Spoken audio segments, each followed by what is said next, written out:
Bulletin का बाकायदा आगाज करेंगे। पेट्रोलियम मसनूआत की कीमतें मजीद बढ़ेंगी। सर्दियों में गैस की कमी का सामना भी होगा। वज़ीर आज़म ने कौम से खिताब में बता दिया, महंगाई को आलमी मसला करार देते हुए 120 अरब रुपए के रिलीफ पैकेज का ऐलान भी कर दिया।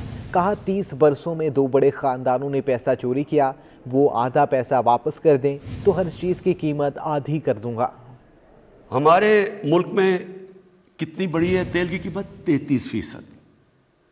इंटरनेशनली 100% बढ़ी है। आज हिंदुस्तान के अंदर तेल की कीमत है 250 रुपए लीटर। बांग्लादेश में तेल की कीमत है 200 रुपए लीटर। पाकिस्तान में तेल की कीमत है 138 रुपए लीटर। ये क्यों कम है? क्योंकि हमने जो लेवीज लगती हैं, यानी जो टैक्स लगता है, वो सारे हमने कम करते गए। अगर हम जिस तरह इंटरनेशनल कीमतों में इजाफा था उसी तरह हम करते, या जो पिछली गवर्नमेंट ने टैक्सेस लगाए हुए थे, तो आज हमें 450 अरब मजीद इस गवर्नमेंट को फायदा होना था। वो हमने अपने पेट काट के, तो इसलिए ताकि लोगों के ऊपर बोझ ना पड़े। तो जब आप कहते हैं जी पेट्रोल महंगा हो गया, इस वक्त पाकिस्तान सबसे, स्वाय वो मुल्क जिन मुल्कों के अंदर तेल निकलता है, स्वाय उन मुल्कों के जो इंपोर्ट करते हैं, पाकिस्तान में से सबसे सस्ता मुल्क है पेट्रोल में। लेकिन मैं आज आपको कह रहा हूं कि हमें पेट्रोल बढ़ाना पड़ेगा। और जो ऑपोजिशन सड़कों पर निकली हुई है कि जी बहुत महंगाई हो गई, तो मेरी सिर्फ 2 बड़े खानदानों से एक रिक्वेस्ट है। मैं आपसे बल्कि रिक्वेस्ट करता हूं कि 30 साल में जो आप 2 खानदानों ने पैसा चोरी करके मुल्क से बाहर लेके गए हैं, आधा भी आप पैसा पाकिस्तान ले आए। मैं आपसे अपनी कौम से वादा, सारे खाने पीने की चीज़ों की कीमतें मैं आधी कर दूं। चीनी की कीमतों के ब्रेक फेल हो चुके हैं। शुगर मिल्स मालिकान की हड़दर्मी के बाद चीनी मजीद 3 रुपये इजाफे से होलसेल में 124 रुपये फी किलो पर पहुंच चुकी है। चीनी एक बार फिर महंगी, कीमत में मजीद 3 रुपए का इजाफा। मालिकान की मिली भगत से होलसेल में चीनी 124 रुपए फी किलो पर पहुंच गई। चीनी ने तो हद कर दिया। हर 5 मिनट बाद 1 रुपया बढ़ता है, हर 5 मिनट बाद 8 आने बढ़ता है, हर 5 मिनट बाद रुपया बढ़ रहा है। आज 2 दिन पहले 115 रुपये 16 रुपये थी, 2-3 दिन पहले की बात है। आज 24 रुपये का रेट है, यानी कि 10 रुपये बढ़ जाना बहुत बड़ी बात है।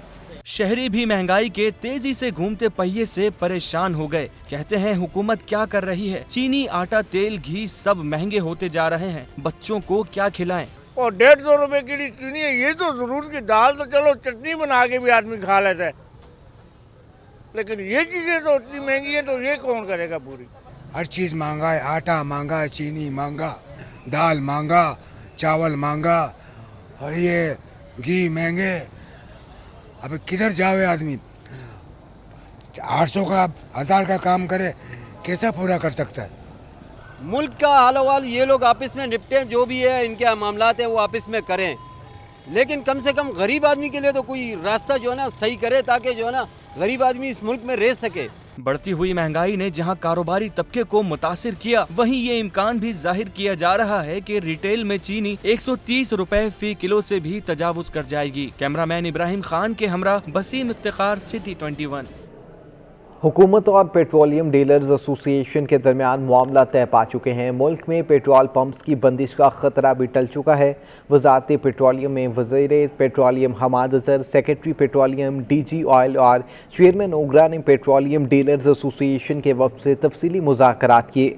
6 घंटे तक जारी रहने वाले मुज़ाकरात में हुकूमत 6% तक डीलर्स मार्जिन बढ़ाने पर रजामंद भी हो चुकी है।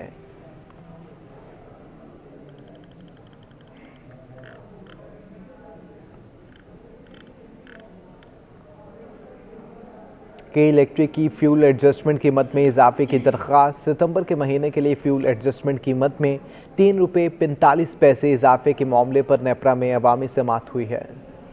इलेक्ट्रिक की शहरियों पर मजीद बोझ डालने की दिसंबर के महीने के लिए फ्यूल एडजस्टमेंट की मद में 3 रुपए 45 पैसे इजाफे के मामले पर नेपरा में अवामी समाअत हुई। चेयरमैन नेपरा तौसीफ फारूकी ने फैसला महफूज कर दिया कि इलेक्ट्रिक को मुकम्मल मालूमात फौरी शाया करने का हुक्म दे दिया। महंगाई के बोझ तले दबे शहरियों ने बिजली की कीमत में इजाफे को मुस्तरद कर दिया। बिलों का इजाफी पहले आवाम मारी हुई है, इतनी कौन सी चीज़ सस्ती है? चीनी देखो 110 रुपए किलो है, पेट्रोल देखो 140 रुपए किलो है।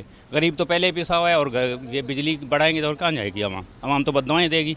तो ये बिजली के बिल नहीं बढ़ाना चाहिए, समझ आई बात। जो बिजली का बिल है पहले से आवाम पीस रही है। जी कोई इतनी महंगी कर देगा कि वो कोई इस्तेमाल ही नहीं कर सकेगा। जब इस्तेमाल ही नहीं होगी तो ऑटोमेटिक शॉर्टेज खत्म। समात में शहरियों, कराची चैम्बर और सियासी जमातों ने मुश्तरका तौर पर के इलेक्ट्रिक की जानिब से कीमतों में इजाफे को मुस्तरद किया, जिनका कहना है कि के इलेक्ट्रिक गलत आदाद शुमार पेश कर रहा है, अवाम पर बोझ ना डाला जाए। हबीब खान, सिटी 21। आलमी सतह पर ईंधन महंगा होने से पाकिस्तान में बिजली की पैदावार में भी महंगी हुई है, जबकि सितंबर के दौरान बिजली की पैदावार में इस्तेमाल होने वाले ईंधन की कीमत 65% बढ़ चुकी है। बिजली ने महंगा होकर अवाम को हाई वोल्ट का झटका क्यों दिया? आरिफ हबीब ग्रुप की सितंबर 2021 की रिसर्च रिपोर्ट हकाइक सामने ले आई। पाकिस्तान में बिजली की पैदावार महंगी होने की वजह से आलमी सतह पर ईंधन की कीमतों में इजाफे को करार दिया गया है। सितंबर 2021 के दौरान बिजली की पैदावार में इस्तेमाल होने वाले ईंधन की कीमत 65% बढ़ी और फी यूनिट बिजली की पैदावार की लागत 6 रुपए 80 पैसे फी किलोवाट रही। RLNG पर बनाई जाने वाली बिजली की कीमत 120%, LNG की कीमत 125% इजाफे से 2586। सितंबर में दरामदी कोयले की कीमत में इजाफे में पीछे ना रही। आलमी मार्केट में कोयला 182% महंगा हुआ और कोयले से बनाई जाने वाली बिजली 67% इजाफे के बाद 10 रुपए 10 पैसे पर पहुंच गई है। रिपोर्ट के मुताबिक फर्नेस ऑयल से बनाई जाने वाली बिजली 54% महंगी हुई और फी किलोवाट लागत 19 रुपए 20 पैसे हो गई है। गैस पर बनाई जाने वाली बिजली 23% इजाफे के बाद 8 रुपए 30 पैसे फी किलोवाट हो गई। नस्ला टावर को गिराने के लिए बनाई गई कमेटी का दूसरा इजलास, 4 कंपनियों को शॉर्ट लिस्ट कर दिया गया है, जबकि DC ईस्ट का कहना है कि जुम्मे से पहले अपनी रिपोर्ट मुकम्मल करके कमिश्नर कराची को जमा करवाएंगे। नस्ला टावर गिराने के लिए कायम की गई 8 रुकनी कमेटी का इजलास DC ईस्ट के दफ्तर में हुआ। मुख्तलिफ कंपनियों के नुमाइंदों ने ब्रीफिंग भी दी। कमेटी ने तमाम शॉर्ट लिस्ट कंपनियों को कोटेशन जमा कराने का कहा है। मीडिया गुफ्तगू में कमेटी के सरबराह DC ईस्ट आसिफ जान सदीकी का कहना था कि कंट्रोल ब्लास्टिंग और रवायती तरीके से इमारत गिराने के दोनों तरीकों पर गौर कर रहे हैं।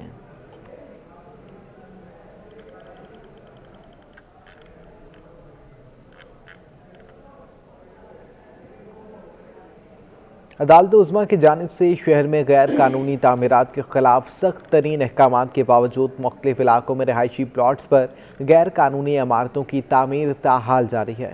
सिंध हाई कोर्ट ने गैर कानूनी पोर्शंस के खात्मे का हुक्म दिया, लेकिन बिल्डर माफिया के कानों पर जूं ना रेंगी। अदालती अहकामात हवा में उड़ा दिए। मुख्तलिफ इलाकों में रिहायशी प्लाट्स पर गैर कानूनी तामीर ताहाल जारी। सिंध बिल्डिंग कंट्रोल अथॉरिटी ख्वाब खरगोश में मगन। गुलशन इकबाल ब्लॉक 13A में गैर कानूनी तामीरात जारी। रेलवे ग्राउंड में 5 और 8 मंजिला इमारतें जेर तामीर हैं, जबकि फ्लैट्स की फरोख्त का सिलसिला भी शुरू हो गया। एक मोहतात अंदाजे के मुताबिक गुलशन इकबाल 13A और 13B में कमोबेश 200 रिहायशी प्लाट्स पर गैर कानूनी तामीरात हो चुकी हैं। साबिक चेयरमैन आबाद हसन बख्शी का कहना है कि जब तक कानूनी तरीके से NOC नहीं दी जाएगी, गैर कानूनी तामीरात का सिलसिला जारी रहेगा।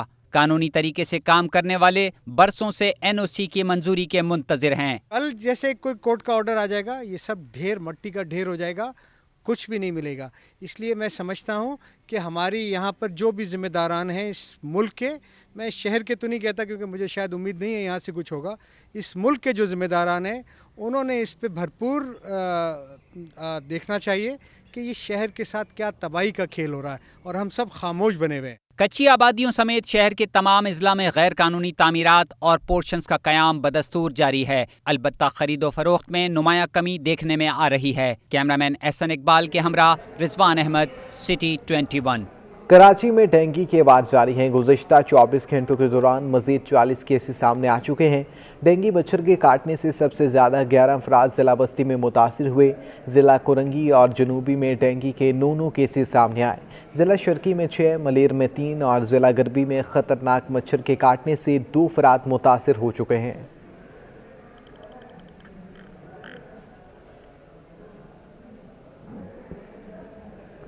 लांडी कार्डिक अस्पताल में सहूलियात का फुकदान है। मरीजों को शदीद मुश्किलात का सामना भी है।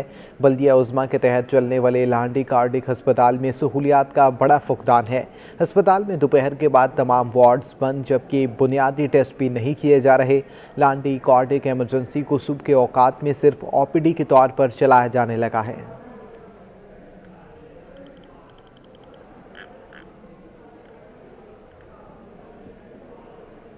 सिंध हुकूमत का खानदानी मनसूबाबंदी पॉलिसी का ऐलान। सूबाई वज़ीर सेहत व बहबूद व आबादी डॉक्टर रज़ा पेचो ने पॉलिसी ड्राफ्ट पेश कर दिया है। सिंध हुकूमत ने खानदानी मनसूबाबंदी के लिए कमर कस ली। कराची में न्यूज कॉन्फ्रेंस से खिताब करते हुए वजीर सेहत सिंध डॉक्टर अदरा पीचोहो का कहना था कि माँ और बच्चे की सेहत के मामलात को भी देखना होगा। बादअज़ हमल फैमिली प्लानिंग से माँ की सेहत को बरकरार रखा जा सकता है। वजीर सेहत सिंध ने कहा कि जच्चा और बच्चा की सेहत को बेहतर करने के लिए काउंसलर्स की मदद भी ली जा रही है। हमल से औरत जब आती है सेंटर पे तो उसको हम जब बताते हैं चीज़ें तो वो अपने मर्द से मशवरा करके ज़रूर वो भी फैमिली प्लानिंग की तरफ रुजू होती है, लेकिन वो क्योंकि दाखिल होती है एक अस्पताल में या एक जगह पे जहाँ उसको डिलीवरी करनी होती है बच्चे की, तो हम वहाँ उसकी काउंसलिंग करते हैं, उसे बताते हैं एक तरीके। वज़ीर सेहत का कहना था कि हमें औरत का यह हक तस्लीम करना होगा ताकि हमल के हवाले से वो अपना फैसला खुद कर सकें। एक सवाल के जवाब में उन्होंने कहा कि पहले सरकारी अस्पतालों के लेबर रूम्स की सूरत हाल अच्छी नहीं थी, अब माहौल बेहतर हुआ है। लेबर रूम में काम करने वाले डॉक्टर और नर्सेज की तरबियत की जरूरत है। उन्होंने मजीद कहा कि कराची के सरकारी अस्पतालों को किसी NGO को नहीं दिया जा रहा। बनाया गया जाम अब्दुल करीम MNA ज़िला मलिर का है, तो जैसे मुझे वहाँ बुलाया, मेरे भाई को भी मैं लेके गया था उनके साथ, तो थ्रेट करके ले गए थे घर से। उन्होंने बोला जाम साहब ने आपको बुलाया, आपको फ़ौरन वहाँ चलना है। जैसे हम गए तो तकरीबन 11 बजे वो गार्डों के साथ अलर्ट थे। गार्डों को बोला इसकी पिटाई करो। जैसे उसकी पिटाई की उसने चिल्लाया, चीखें मारी। मैंने जाम सरदार को बोला कि बाबा आप मुझे देखें, इसको मेरी वजह से माफ कर, मैं उनका कुलीग्स हूँ। लवाहिकीन का कहना है कि मेंबर सूबाई असेंबली जाम ओवैस के खिलाफ कत्ल का मुकदमा दर्ज किया जाए। भाई को डंडों के वार करके बेदर्दी से कत्ल किया गया। दूसरी जानिब पुलिस ने कत्ल के इल्जाम में मीर अली और हैदर अली नामी 2 अफराद को गिरफ्तार करके अगवा और कत्ल की वारदात की तहकीकात का आगाज कर दिया है। दानियाल सैयद, सिटी 21। इंतजामी नाअहली का एक और शाखिसाना सामने आ चुका है। लियाकताबाद के इलाके में सरकारी स्कूल के सामने कई से मौजूद सीवरेज का पानी और कचरे को ठिकाने नहीं लगाया जा सका। सड़क पर मौजूद कचरे के ढेर और सीवरेज का पानी, ये मनाजिर हैं लियाकताबाद 4 नंबर स्कूल की इमारत के, जहां इंतजामी गफलत के बाइस गंदगी से लोग परेशान हैं। अहले इलाका के मुताबिक कई माह तक इंतजामिया को मुतअद्दिद बार शिकायत दर्ज करवा चुके और कई बार अपनी मदद आप के तहत कचरे को ठिकाने भी लगवाया, मगर इंतजामिया इस पूरे अरसे में खामोश तमाशाई का किरदार अदा कर रही है। जबकि स्कूल के सामने कचरा फेंकने की बड़ी हद तक जिम्मेदार अहले मोहल्ला भी हैं। हम आए दिन महल्ले वाले दरखास्तें देते हैं, आए दिन सीवरेज का पानी है ना जगह जगह से है। ये पूरे गुलाई का है ना, गोल स्कूल है, ये पूरी जगह ऐसी ही है। अभी आप आगे जाएंगे तो अल्लाह का नाम लगा दिया, लोग फिर भी वहाँ कचरा फेंक के जा रहे हैं। लोग भी हमारे समझदार नहीं है, लोगों का भी कसूर है और हमारी इंतज़ामिया तो पूरी नाअहली है, तो इंतज़ामिया का ज़्यादा है ना कसूर है। सालों से यहाँ पे कचरा पड़ा हुआ, आए दिन यहाँ पे गटर का पानी सीवरेज का भरा रहता है। एक आध दिन कभी साफ़ करते हैं, उसके बाद ये सही हो जाता है, फिर उसके बाद खराब। कचरा कुंडी देखें आप, बीमारियाँ इतनी हो गई, मच्छर इतने यहाँ से जा नहीं सकते। यहाँ पे कुत्ते इतने, एक तो यहाँ पे इलाके में कुत्ते बहुत हैं कि ये साफ़ सफाई तो है ही नहीं। एक दिन करते हैं, गटर साफ़ कर दिया और निकल गए। पैसे लेने के लिए हर कोई आ जाता है यहाँ पे, भाई प्राइवेट काम करवाओ। कई माह से सड़क पर मौजूद कचरा और सीवरेज का पानी आवाम को अजियत का शिकार कर रहा है, जबकि आवाम का शिकवा है कि इंतजामिया इनकी दरख्वास्त पर कोई सुनवाई नहीं कर रही। स्कूल के बाहर मौजूद कचरा और सीवरेज का पानी जहां इलाके में बीमारी फैलने का सबब बन रहा है, वहीं दूसरी जानिब इंतजामिया की नाअहली का मुंह बोलता सबूत भी है। कैमरामैन हसनैन जाफरी के साथ दानियाल सिद्दीकी, सिटी 21। पीपल्स पार्टी के MNA कादिर खान मंदुखेल ने बल्दिया टाउन में फुटबॉल ग्राउंड, अस्पताल, यूनिवर्सिटी के लिए ज़मीन और दीगर तरक्याती कामों के लिए एडमिनिस्ट्रेटर कराची को दरख्वास्त दे दी है। आवाम ने साथ निभाया, अब हमारा काम करने का वक्त आया। NA 249 बल्दिया टाउन से कामयाब जियाले MNA कादिर खान मंदुखेल ने अपने वादों की तकमील के लिए सरगर्म हो गए। हल्के में तरक्याती कामों के लिए एडमिनिस्ट्रेटर कराची को दरख्वास्त दे दी, जिनमें पानी की लाइनें, सीवरेज के मेन नाले, दिल के अस्पताल के बकिया काम समेत बल्दिया फुटबॉल स्टेडियम की तामीरात और मुरम्मत के काम शामिल हैं। कादिर खान मंदुखेल ने एडमिनिस्ट्रेटर कराची से यूनिवर्सिटी के क़याम के लिए जमीन फराहम करने का मुतालबा भी किया। तो उस हवाले से पूरा इंफ्रास्ट्रक्चर जो है ना वो मुकम्मल करना है, सीवरेज का पानी करना है, लाने बिछाना है, पार्स और हॉस्पिटल के ऊपर हमने काम करना है, और चेस्ट पेन जो गाड़ी है वो मंजूरी हमने कराई है। 2 हॉस्पिटल जो अनकम्प्लीट उसको हमने कंप्लीट करना है। और सबसे बड़ी बैसियत पढ़े लिखे या जो कुछ कहो तो उस हवाले से मुझे एक यूनिवर्सिटी का बड़ी ख्वाब है, उसके लिए मैंने ज़मीन मांगी है KMC से, क्योंकि आपको पता है वहाँ पे ज़मीन की शॉर्टेज है। तो इंशाल्लाह जल्द यूनिवर्सिटी के क़याम भी इंशाल्लाह अमल में लाया जाएगा। रुकने कौमी असम्बली कादिर खान मंदोखेल ने कहा कि बल्दिया टाउन से पीपल्स पार्टी ने 30 साल बाद कामयाबी हासिल की और इस अरसे में यहाँ पहले कोई काम नहीं हुआ। देखिए, जैसा आपको मालूम है कि 33 साल बाद पीपल्स पार्टी को एक मतलब फिर हल्के के अवाम ने चांस दिया है, और जो 33 साल से जो काम नहीं हो रहा है तो इंशाल्लाह मेरे पास टाइम भी कम है। अगर ये गवर्नमेंट टेन्योर पूरा भी करता है तो मेरे पास टोटल 1.5 साल रहता है। कादिर खान मंदोखेल का कहना था कि चेयरमैन पीपल्स पार्टी बिलावल भुट्टो के विजन के मुताबिक आवाम को रिलीफ पहुंचाने के लिए दिन रात कोशां हैं। इलेक्शन के दौरान बल्दिया टाउन के मकीनों से जो वादे किए थे इन्हें पूरा करेंगे। कैमरामैन हसन इकबाल के हमरा मोहम्मद कामरान, सिटी 21।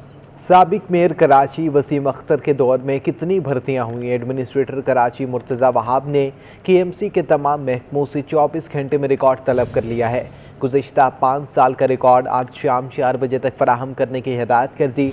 जो रिकॉर्ड पेश नहीं करेगा उसके खिलाफ सख्त कानूनी कार्रवाई अमल में लाई जाएगी।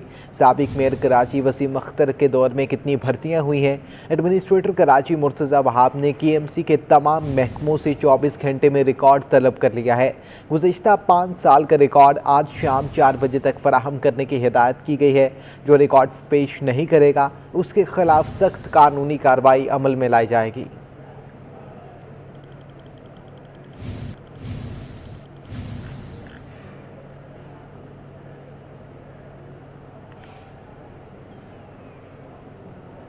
पाकिस्तान के साहिल पर बड़ी तादाद में मुर्दा जेली फ़िश पाई जाने लगी हैं, जबकि जेली फ़िश के आलमी दिन पर WWF ने तफसीलात भी जारी कर दी हैं। WWF के माहिरीन ने मुर्दा जेली फ़िश पाए जाने की वजह माहौलियाती तब्दीली को करार दे दिया है। उनका कहना है कि अक्टूबर के आखिरी हफ्ते में गवादर के साहिल पर बड़ी तादाद में मुर्दा मशरूम जेली फ़िश पाई गई थी।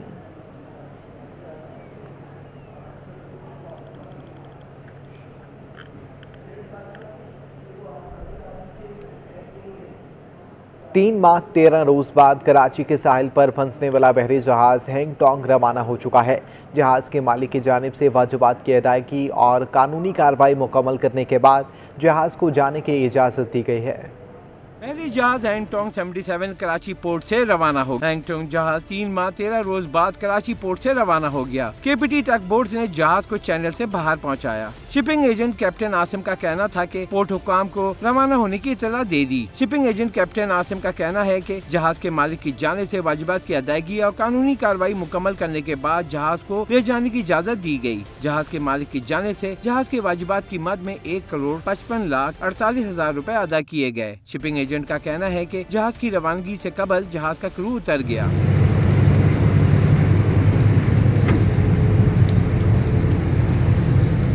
दुबई से मंगवाई गई टग बोट जहाज को दुबई तक खींचकर ले जा रही है। हुकाम का कहना है कि दुबई में जहाज के इंजन की मरम्मत के बाद जहाज कतर ले जाया जाएगा। हुकाम का कहना है कि हैंगटोंग जहाज 20 और 21 जुलाई को इंजन खराब होने से तेज लहरों की वजह से सीवो पर आकर फंस गया था। मलीर उर्दू नगर ईदगाह में मिलाद-ए इमामुल अनबिया का इनेकाद किया गया है। मिलाद-ए इमामुल अनबिया में मकामी नात-ख्वां समेत मारूफ और आलमी शोहरत याफ्ता नात-ख्वानों ने शिरकत की है। बारगाह रिसालत सल्लल्लाहु अलैहि वसल्लम में गुलहाए अकीदत भी पेश किए गए।